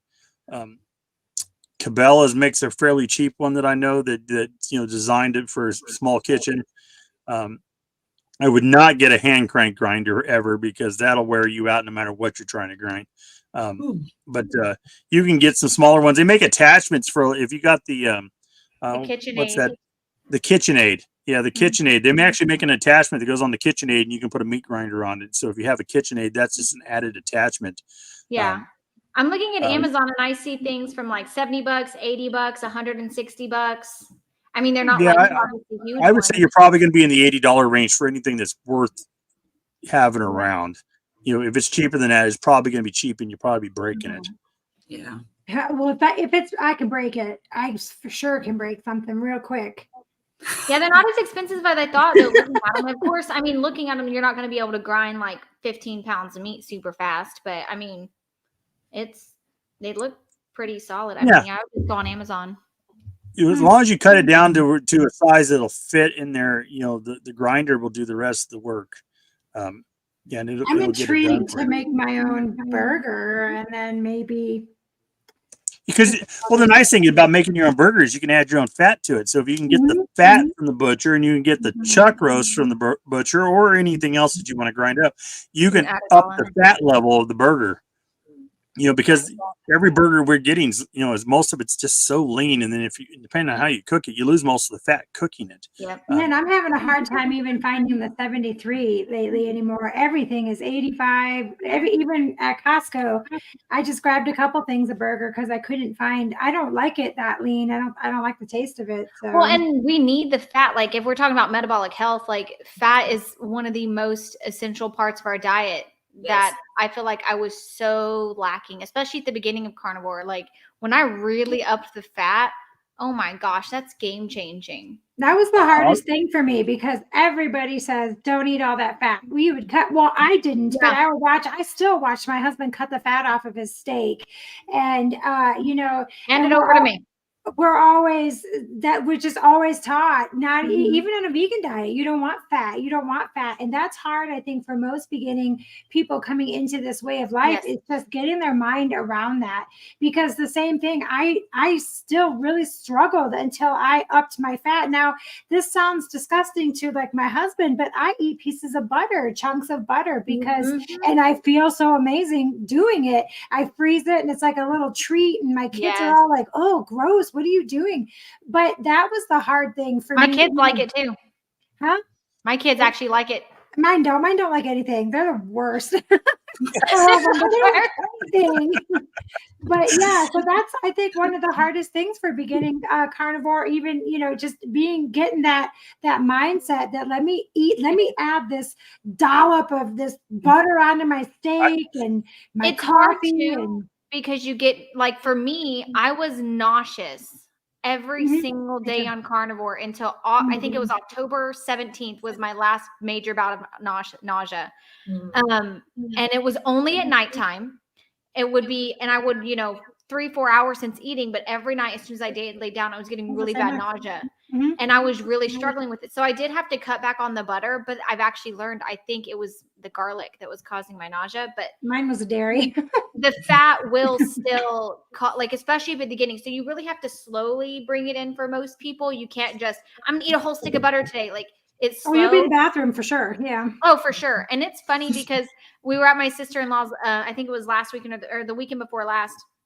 And she had made sausages, and I don't even eat pork, but she had made sausages, and she was draining out the fat from the pan. She's like, "Oh, look at all this nasty grease and stuff." And I was like, "No, that's the best part." She's like, "No, I can't eat that." And I'm like, "No, that is so good for you. Put it back on." So something that, for the ladies in here, my wife has been dealing with menopause for the last several years, and increasing her fat intake actually made all the symptoms go away of her menopause. I'm only 27, so I'm hoping that if I stay carnivore between now and all that time, I will, in my mind, and I could be totally wrong, but I'm just like, menopause is going to be so easy for me because I'm going to be metabolically healthy. I've been reading some women saying that they were in the thick of menopause and not having any issues on this way of life. That's what I'm praying for. Because John, you actually mentioned that in the last one that I was in with you. And so I was like, let me start looking. And I did. And I went down a rabbit hole, and there's so many ladies telling these amazing stories about it. And so, I mean, I'm 50, so I'm there. Yeah, I'm 48. My wife's 52. Yeah. There's something in butter, and I don't know it off the top of my head, but there's something in butter that adds and helps your hormones if you're on menopause too. And Dr. Barry, I think, had a video on that. It's something that starts with a B, I think. Butter. I can't think of the name. Butter. I know exactly Just butter. Yeah, we're not doctors, so butter's good. Butter's good, and I consume a lot of it. And I put a lot on the steak. I'll put it in my eggs. So definitely butter is a great source of fat. I also like to get fat from the butcher, but it's not as easy to find unless you got a butcher you're going to. I was talking to the Food City down here, and they're like, "Oh no, we give that out to somebody, and they use it for making dog food or something." I'm like, "What?" But so you just went to your butcher and you asked for fat. I mean, I'm listening here because the wheel is turning. Yeah. There's people that do it all the time. They just go to the butcher, up to the butcher counter where and they're trimming fat, for the steaks and stuff they put out. These steaks are coming in fatty, and they're trimming it off, and arbitrarily deciding how much fat they're going to leave on those steaks. And yeah, I've heard of people getting it for like 50 cents a pound and a whole platter package of it. Mhm. See, I need to find You a just local go and butcher. say, "Give me all your fat," and they'll give you fat. Trimmings. I want all your fat trimmings. I haven't tried asking for that yet, but yes, I need to do that. That'd be a great YouTube video. It'd be a great YouTube short. I'd love to see one of you guys, and maybe I'll do it myself. We'll walk in, we'll have ourselves recorded. Hey, I'd like to get your fat trimmings. I think that'd be a great YouTube short. Yeah. One thing, my favorite thing to get from the butcher counter is the bacon ends and pieces, because they're $2.99 a pound, and they're just irregularly shaped, but it's just all the bacon from when they make the regular strips. Yeah. They're like little pieces, big pieces, but it's just bacon, $2.99 a pound. I've It's never great. been to like a local, like Best. a butcher. Like I go to Sam's Club. This is just at my grocery store. Just the Well, you grocery Well, store. even Sam's Club is trimming the fat, so you could probably ask them for it too.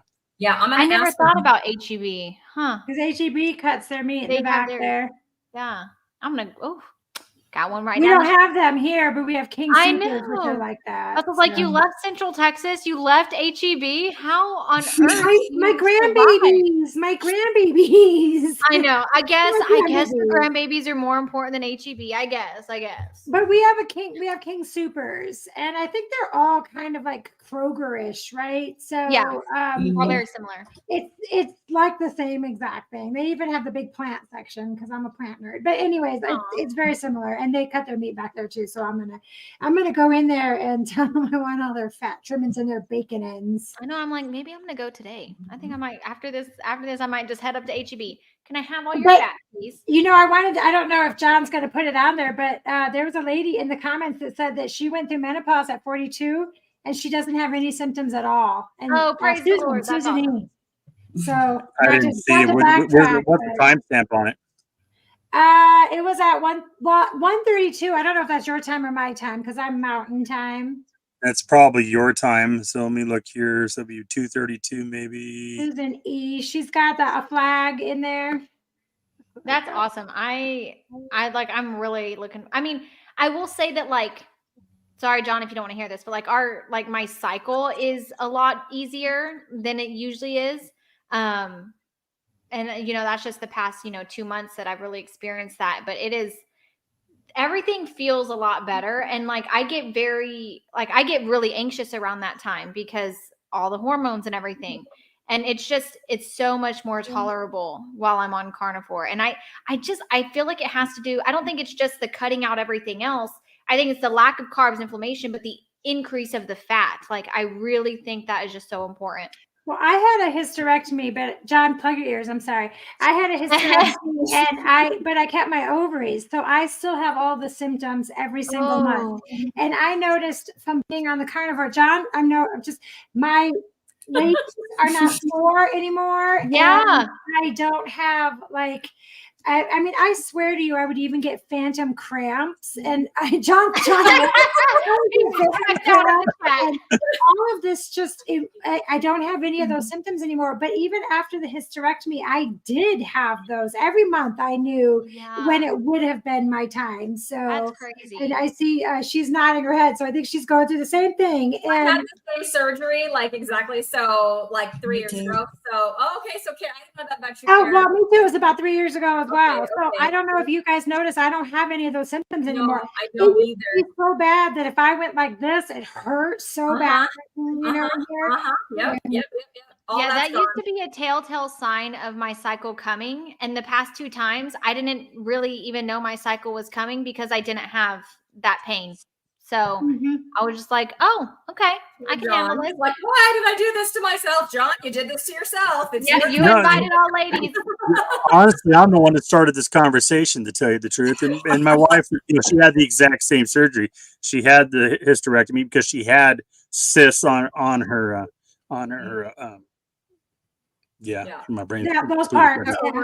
Yeah, but she still has her ovaries. She had everything else removed but her ovaries, but she's still been dealing with that and struggling and been taking different things and just getting her on a higher fat diet helped immensely. You know, and she knows it when she doesn't consume enough fat, because then she'll have a bout of hot flashes or something. Well, and it's funny because I would watch different YouTubers, right? And they would talk about being on carnivore, but not having, you know, good success. But usually they're on a high protein, low fat carnivore. And I'm a fan of protein. I lift weights. I think muscle is the organ of longevity. Like, we have to have muscle. It's so important. So I'm a big fan of protein. I think women should be having at least 100 to 130 grams of protein a day, 100 on the low side. But you have to get the fat in.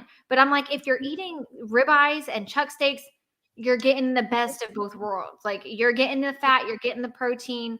And then add some beef tallow or some ghee or butter.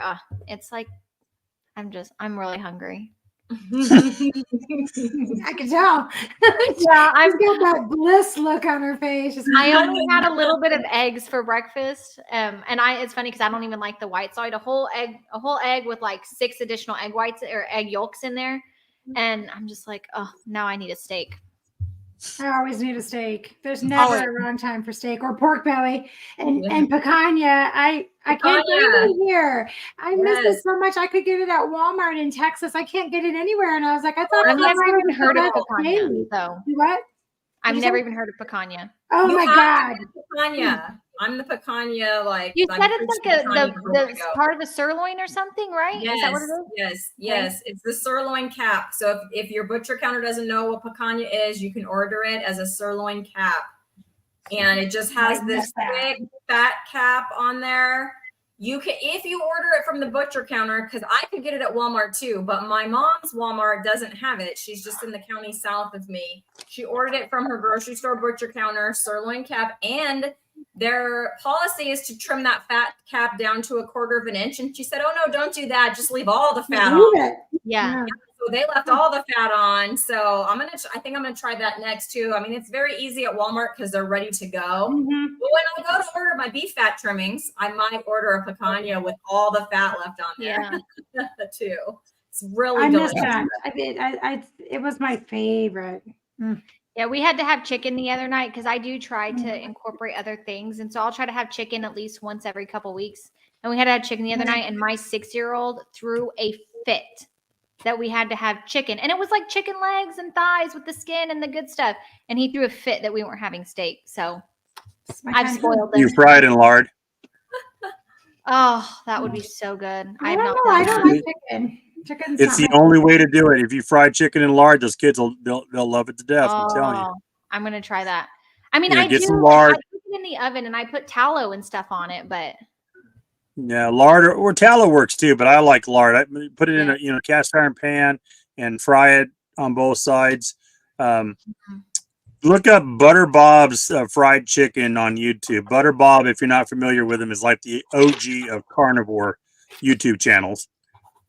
And he has a fried chicken recipe, which is what my wife and I use for making fried chicken. It is excellent. And I can't blame the kid for not really liking it. I mean, since starting carnivore, I feel like the more steak I eat, the less and less I like chicken. Like, I will not even touch chicken breast at this point. But it's too dry. My husband loves it. I'm like, well, vomit. So is mine. Mine loves pork too. And I don't know about you ladies. I don't eat pork. Destroy pork. I can't cook it. It doesn't matter what I do. It comes out like a brick. I've tried everything. It's so dry. I don't know. I give up. I just made a pork shoulder because my mom found a big pork shoulder at Costco and she cut it like, I don't know, I had a big 4-pounder or so chunk, and I just did it 9 hours on low in my crock pot with like, I think it was like 2 cups of water. Like shred it. And then it fell apart. My husband was like, this is delicious. But I will tell you, I had pork 3 days in a row and I didn't feel, I wasn't sick, but I didn't feel the energy. And then I ate some flanken ribs and I was like, droop, like when Mario eats, like on the Mario Brothers, you know? He's like, I know Dr. Barry is very big on beef, butter, bacon, and egg, but like, you still can't convince me that bacon's good for you. You just can't. I know. I know. Okay, we won't talk on that subject. Man, I eat a ton of bacon. Wow, she is brave. I know. I'm like, all the carnivores are going to hate me. I'm not against it though. My husband will eat bacon like it's nobody's business. Have you tried beef bacon? I haven't. I need to. I haven't either. I've heard of that. I'm gonna Beef get bacon some. is and I haven't been able to find it in the store, but I know you can get it from your local butchers. And then I order my lamb from a place called Billy Doe Meats, but they also have beef bacon there. And so I get it from there. But if you don't eat pork, try beef bacon.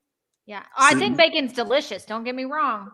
Don't get me So wrong. the It's same bacon. process to make bacon is the same process you make pastrami, Mm. which is actually made from a brisket. So, you know, you're going to cook down a brisket and cure it. You're making pastrami. So, I mean, all those processes are still the same. You know, beef bacon is still processed, like pig bacon. You know, it's just using that fattier meat. You know, the nitrates and the nitrites or whatever it is, you know, they come into question. Dr. Berry's got a great video on it where it talks about the fact there's actually more of that in your saliva in your mouth than's actually coming out of that meat. Well, I do have to be careful with some of that stuff, like the curing process due to migraines. So yeah, some people can't. I mean, it's like anything else. You got to know what you can and cannot do, and some people just can't do things. But I love the guys. We're at an hour and 45 minutes here. We've gone around here. We've talked about a lot of good subjects. I want to pop through these comments real quick and see if there's any other questions. If you guys spot something, give me a shout out to it. I'm going to do my normal end of the session question. Oh, here's a question. What's we got here? How do you all cook? You guys want to answer that one? Yeah, well, I have a full recipe on my channel, but I'll tell you real quick. So just look at how many pounds your picanha is. I'll just use an example. If it's 2 pounds, then you're going to put your oven on 500 degrees and it's 5 minutes per pound. So if it's a 2-pound picanha, that will be 10 minutes. Before you do that, though, sorry, I forgot to say, I use the Redmond smoked salt. You can just use the regular salt, and I rub that in, and then I rub it all over with butter. Then I just stick it in a Pyrex dish, 500 degrees for 5 minutes for every pound. Then you just turn the oven off and let it sit in there for about 2 hours. And it just turns out like the perfect, it's like pink all the way through with the crust on the outside. It's super easy. It takes a little time, but there's like no prep. You just salt and butter, rub it on, and then the oven does the rest. And it never fails me. I make one every Saturday. I have leftovers today. Yay. That's my favorite kind of meal that I can just prep on the front end and just cook it. And I don't have to sit there for 45 minutes cooking 7 steaks. Yeah. Easy. All right. Well, guys, this has been a great roundtable. I've enjoyed this. There's no conversation that's off limits here. I don't mind, talking about anything. So you guys aren't embarrassing me. I'm pushing 50. I've heard it all at this point. So I do appreciate you guys being here. I got some of you. I think you're going to be here again next week. I think Cristie, I think you're on the live next week. I appreciate you for that. We are. Got some good stuff coming. I got an interview with John Wood. He's got an amazing story. We'll be doing a Carnivore Life video here, I think, in an hour and 15 minutes. And then I'm going to be on with the Butter Trucker tonight for the Bacon Convoy. So definitely check that out. I think that is, I want to say 8 p.m. tonight. I might be wrong. I'll have to go look at my calendar on it, but I know I do have an interview with him. So then I got some other good stuff coming up. The Dr. Lisa Wiedemann will be on here in December. So make sure you guys mark your calendar for that. Anybody who wants to come on the Carnivore Roundtable, you reach out to me by my email, which is carnivorebackwoods@gmail.com, or you can go to my Linktree. If you just look up Linktree and Carnivore Backwoods on Google, it'll be the top thing on the list. Look forward to talking to you. We can definitely, talk about being on the roundtable or just doing a one-on-one interview with you. Let's do a walk around here. Carrie, I appreciate you being on here. What's on your mind? What do you want to share with us? I don't know. I'm leaning toward, it was kind of my theme this morning when I went on my morning walk, but look for the positive. For example, my dream is to live in the country. I want acres and I want trees and I don't want close neighbors. I mean, I want a community, but just not close neighbors. And so up until, I don't know, about a year or so ago, I guess, I've sort of changed my perspective in it. Instead of being unhappy where I am, I'm going to look for the beauty where I am. And so like when I go on my morning walks, for example, I listen to the birds, like the little short that I put up, you could hear the birds singing. You know, you could see the sun shining. Some mornings there's Jesus clouds. And if you just look for it, you can see it, even though you're in a subdivision. So I refer to it, and I've heard this before, you know, grow where you're planted and be grateful. And it just makes life so much better. And that's not to say that I'm always happy, hunky-dory, whatever, but it sure beats looking at the bad all the time, you know? So just, yeah, everybody, just look at the positive. That's on my heart today. Thank you, Carrie. I appreciate you being here. You're always welcome to come back on another, live if you want to. I do. Absolutely. And of course, me and you are talking about doing a meetup in February. I'm going to be in Nashville in February. So we're talking about maybe having a meetup with other people there. So, if that's something that anybody's interested in, make sure you reach out and let me know if you're in the Nashville area or want to be in the Nashville area around the weekend of February 10th.